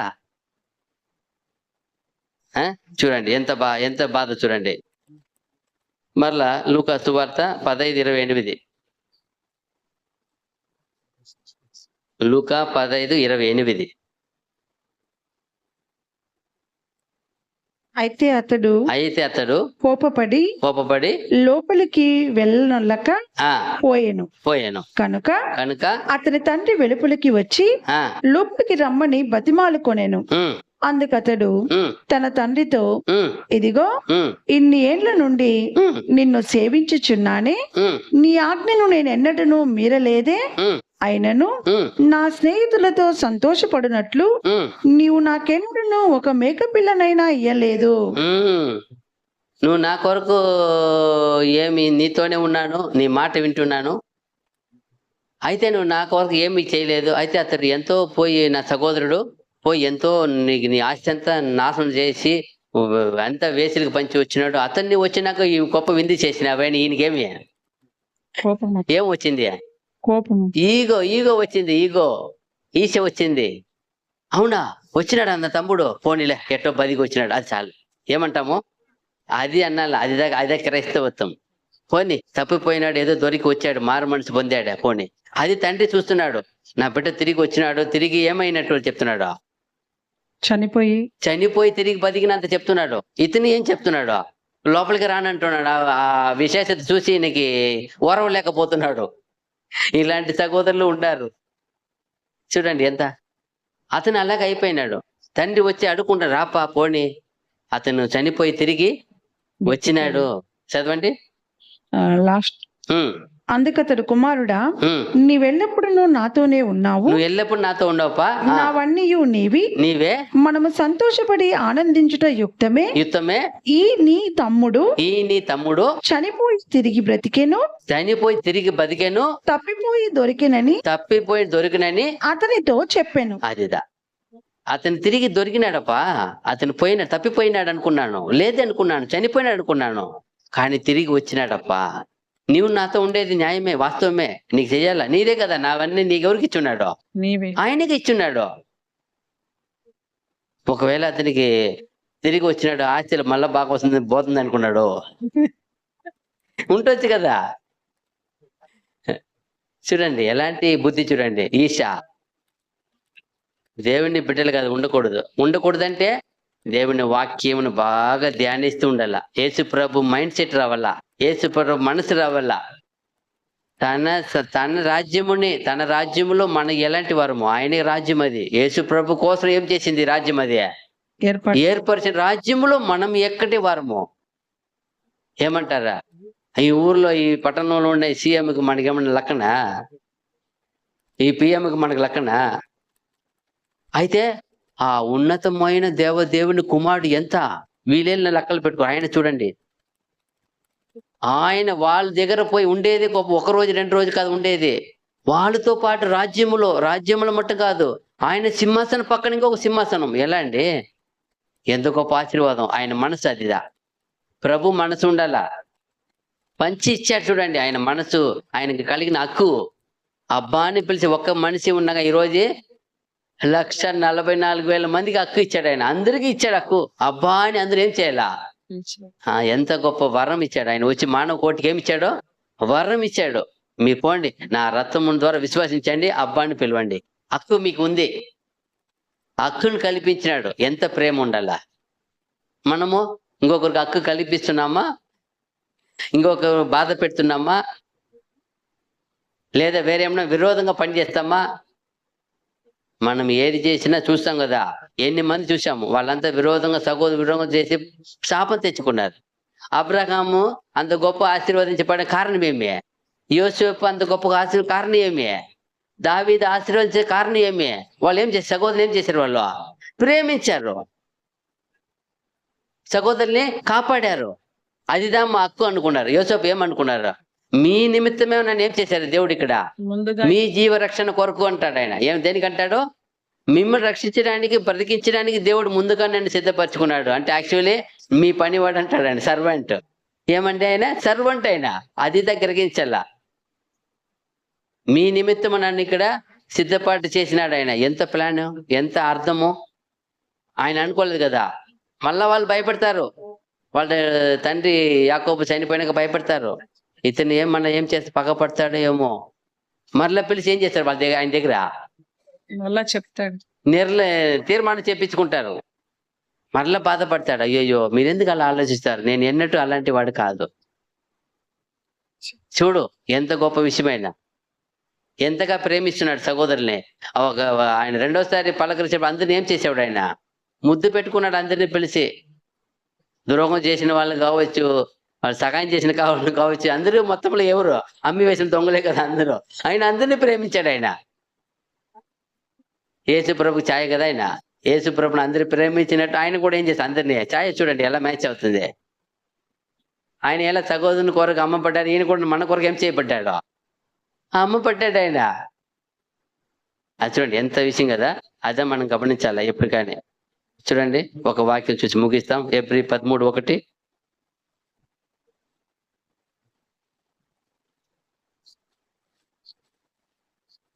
Hebrews 13:1. సహోదర ప్రేమ నిలువరముగా ఉండనీయుడి, ఆతిథ్యము చేయ మరొకడి, దాని వలన కొందరు ఎరుగకయే దేవదూతలకు ఆతిథ్యము చేసిరి. చూసారా, మెయిన్ ఏమంటారు, సహోదర ప్రేమ నిలువరముగా ఉండనీయుడి. అదిదా మన దగ్గర ఎప్పుడు ఉండాల. దేవా తండ్రి, మీ కుమారుడు భూమిలో ఉన్నప్పుడు ఎలా ప్రేమించారు, మీ కుమారుడు భూమిలో ఉన్నప్పుడు ఏ రీతిగా అందరి దగ్గర ఎంత కరెక్ట్ గా నడుచుకున్నారు ఆయన, ఎంత చక్కగా మాట్లాడారు ఆయన. ఏ ఒక్కరికి ఎక్కువ కాదు, ఏ ఒక్కరికి తక్కువ కాదు, అందరితో ఎలా మాట్లాడారు. ఎవరు బండ్రోతో వచ్చినా ఒకే పద్ధతి, ఎవరు పెద్దలు వచ్చినా, సంఘ పెద్దలు వచ్చినా, వాళ్ళు పరిచయులు వచ్చినా, శిష్యులు వచ్చినా, సామాన్య జనులు వచ్చినా, ఎవరో స్త్రీ వచ్చినా, అందరితోనూ ఒకటే రీతిగా సంభాషణ, అందరికి ఆదరణ మాట, ఖండించే మాట ఉంటది. ఆయన దగ్గర ఖండించేది ఉంది. పాపం చేసి స్త్రీ వచ్చినా అప్పని కూడా దండించలేదు, శిక్షించలేదు. నేను కూడా నేను శిక్షించను, వెళ్ళు, అయితే ఇంకేం చేయవద్దు. చూడండి ఎవరికి హెచ్చరిక, ఎవరికి ఖండించిన పరిచయాలు సర్దికలు ఏం చేశాడు ఆయన, ఖండించాడు, భయంకరంగా ఖండించాడు ఆయన. అదే పాప స్త్రీ వచ్చినప్పుడు ఏం చేశాడు, అక్కడ హెచ్చరిస్తాడు, ఇంకేమంటే ఏం చేయవద్దా, పాపం అదే శిష్యులకి ఏం చెప్తారు, బుద్ధి చెప్తారు, నేర్చుకోండి, వెళ్ళిపోతే మీరు ఏం చేయపోతారు, పచ్చ మాణిక్యాలు చేస్తే మీరు ఎండినము. ఎండిన మొక్క ఏం చేస్తారు? జాగ్రత్త, అయితే నేను మీకు తోడే ఉంటానంటాడు. ఎంత ప్రేమ! కాబట్టి మనం ఏం చేయాలా? మనం కూడా సహోదరుని వాక్యానుసారంగా ప్రేమించాలా. వాక్కు ఎక్కువ వద్దు, వాక్కు తక్కువ వద్దు. వాక్యం ఏం చెప్పిందో వాక్కు ప్రకారం ప్రేమించాలా, వాక్కు ప్రకారం ఓదార్చాలా, వాక్కు ప్రకారం బలపరచాలా. అదిదా.